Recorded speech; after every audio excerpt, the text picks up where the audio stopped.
Welcome to the Chelsea Fans Channel. I'm delighted to welcome Greg Stobart into the studio. Greg's from Squawka, and you're going to try and shed some light on the rumours that John Terry is going to be back in the England fold.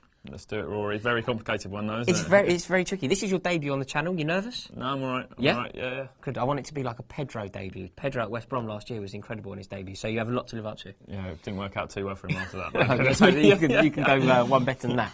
I'm sure you've all seen the headlines, but if you haven't, just briefly, there is a suggestion, and Allardyce has actually spoken about it, that John Terry could be back in the England fold. Yeah, so Sam Allardyce did his first real England media commitments on Monday. Right. And he basically slightly opened the door for John Terry. He said he knows there's politics involved in the situation, but it's something that he might be willing to explore. So, of course, the media, we've all jumped on this and said, is he going to consider bringing back John Terry? And you look at the England centre-backs, and certainly the way they played at the Euros, you look at Sam Allardyce and his history and the kind of defenders he likes, you think maybe there might be... It's a match made in heaven, really. Maybe there's a space in there, short-term for a year or so, for John Terry. The trouble with it is, look, I love John Terry. I love the idea of John Terry playing for England. There's no doubt in my mind that John Terry is still one of the best English centre-backs around at the moment, so he gets in the team. The trouble is, we're trying to qualify for the Russia World Cup, which is 2 years away. John Terry is probably not going to be playing regular football then. So what's the point? What do you think here? Do you think you're better off playing your best team that is available today in order to qualify, or do you think you should play a team that is likely to take the field in Moscow in the final? I think you go for the Moscow option, and I don't think John Terry gets in the team. I know you think he does, Rory, but I think you look at John Stones now, he's gone to Man City, and the way he might develop, the hope is that he does that Gerard Piqué kind of thing. Chris Smalling's ahead of him in the pecking order as well. John Terry's 35 years old, like you say, so in a couple of years' time he's going to be 37. Is he really going to be able to play at international level? I think he's better off. I know he loves his country. He's retired from international football. It's his decision not to play for England, let's remember. I just think... It's a murky water, that, though, isn't it? Do we need to go into Do we need to go into that? Yeah. The brief history. The brief history. I mean, he lost the captaincy a couple of times, didn't he? Fabio Capello resigned over John Terry being stripped of the captaincy after the Anton Ferdinand allegations. Capello actually backed Terry that time, he did. Yeah. Roy Hodgson came in, picked him for the England squad, but then subsequently, I think it was in October that year, the FA banned Terry for 4 games over the Anton Ferdinand incident. He felt that he wasn't backed by the powers that be, retired from international football. There have been a few suggestions since then that the door might be open. I remember Roy Hodgson talking about it actually before the Euros. He said, I'm looking, you know, if I was looking for a top quality left-sided English centre-half... There isn't a better one out there. There isn't a better one out there. So I think the door, it's happened a few times in the past. Is anyone going to bite the bullet and actually do it? I don't know. Like you said, I think John Terry would actually take it. Well, I think he's a patriot. I think certain people would go along the lines of this. I think Teddy Sheringham actually once said it. He said he would never close the door in his country. No matter what, you know, if England called him up today, he would put on the shirt. You'd never say no to your country. You know, certain players have retired from international football, Scholes, Carragher, and that's been for the benefit of their club side.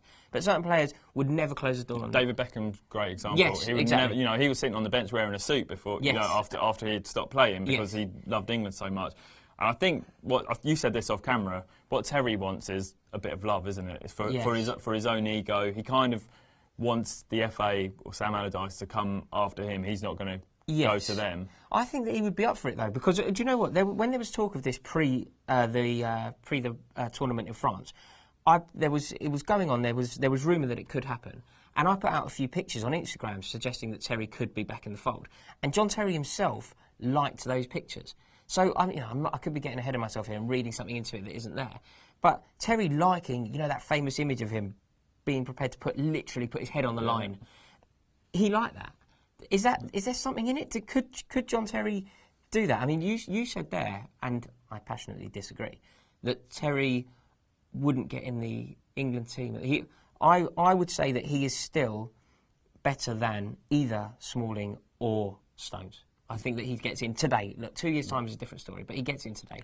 I think Sam Allardyce's thing, I wouldn't put him in, but I think Sam Allardyce's thinking would be bring him in, his experience. What about him next to John Stones? Yeah, it's a great combination. For a qualification campaign. You know, the qualities that John Terry have, it's all the stuff that you want John Stones to develop in the next couple of years. The leadership, you know, the heart mentality, the concentration as well, that kind of stuff. Yeah. It's the stuff that John Stones doesn't really have, and it's psychological a lot. I mean, Sam Allardyce hasn't picked his England captain yet. Yeah. So how about this? John Terry back in the England fold and reinstated as England captain, because you know if he goes back into that dressing room, he's going to be the leader, because that's his natural personality. It's been like that at Chelsea. And England need a leader. England are desperate for a leader. I was in France for that tournament, and I can tell you, I was in Nice when England went out with a whimper to Iceland. Yeah. More than anything, you know, we lacked a lot of things on the pitch that day, but more than anything was a player to go, hang on a minute, this is unacceptable, everyone raise your game. And nobody was prepared to do that for England. John Terry is that man. I really hope it happens. I can see him doing a job. I mean, for John Terry's point of view, we say he wants to do the job, but it would damage Chelsea. I mean, he's at the stage in his career where, especially with Chelsea's defensive situation at the moment, because they still haven't signed another centre-back. If he's going to play every week in the Premier League and the Cups, a couple of weeks' rest during an international break is absolutely massive for him, and he has had a few injury issues. We saw what happened when he lost a little bit of form over the last couple of years. You know, he needs to be playing every week, fully fit and fully sharp. And I think Antonio Conte, if Chelsea have any say in it, I think he'll be saying, hang on, mate, let's keep you here, let's rest you up, let's have you training with the squad for a couple of weeks. Don't go off to Malta and Poland or whatever with the England squad. It's fascinating, isn't it? Guys, will you do us a favour? Will you comment below, let us know, do you think that John Terry is back in the fold for England? And more importantly, would you like to see it? Or do you think it's detrimental to Chelsea? Comment below, let us know. Greg, thank you so much for coming in. Cheers, it's mate. A brilliant debut. You're up there with Pedro. Thanks, mate. Go on, you please. All right, me and Harry have just come out of the ground. Well, I mean, I'm pretty disappointed we let in 2 goals, but it was quite exciting, wasn't it? I mean, same problem really, keeping a clean sheet. I knew we were going to rotate the squad.